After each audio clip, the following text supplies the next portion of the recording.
Патшуба салатын осылай бірінші рет жасап тұрмын.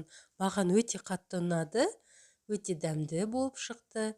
Видеоны соңына дейін қарап, сіздер де дайындап көріңіздер осылай. Осы жолы көкөністерді мен фольгаға орап, духовкада пісіріп алдым. Өте жұмсақ болып шықты. Енді балықты тазалаймыз, басын, қанаттарын осылай кесіп тастаймыз. Құйрығын ғана қалдырамыз. Терісін де алып тастаймыз. Ішін тазалап, жуып аламыз. Егер сіз балық тазалаудың басқа әдісін білсеңіз, комментарийде бөлісіп кетсеңіз болады. Құйрығын екі жаққа қарай тартқан кезде балығымыз осылай бөлінеді. Мінекей сүйегінен ажыратылады. Мына ортадағы сүйекті осылай алып тастаймыз.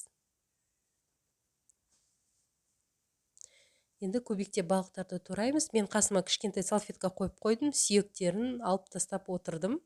Енді салатымызды жинаймыз, үккіштен картопты өткіземіз, тұз сеуіп майонез жағамыз. Келесі кезекте бізде балықтың үстіне көбіктеп туралған пиязды саламыз. Кішкене майонез ағызуға болады. Сәбізімізді де үккіштен өткізіп, тұз сеуіп майонез жағамыз. Енді слойды қайталаймыз. Негізі классический патшуба салатында көкөністерді майонезбен басып тастайды, бірақ маған осылай жасаған ұнады. Торт сияқты биік болып тұрады салат, воздушный болып тұрады. Ал сізге бұл салат ұнайды ма? Және де сіз қалай жасайсыз? Комментарийде бөлісіп кетіңіз, маған өте қызықты болады. Мінекей слойлар осылай қайталана береді. Енді қызылшамызды жіңішке көзден өткіземіз. Осы қызылшамен біз салатымызды жабамыз.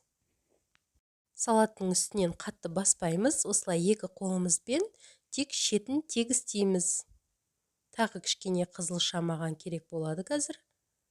Өйткені асты көрініп тұр. Салатымыз толықтай жабылу керек қызылшамен.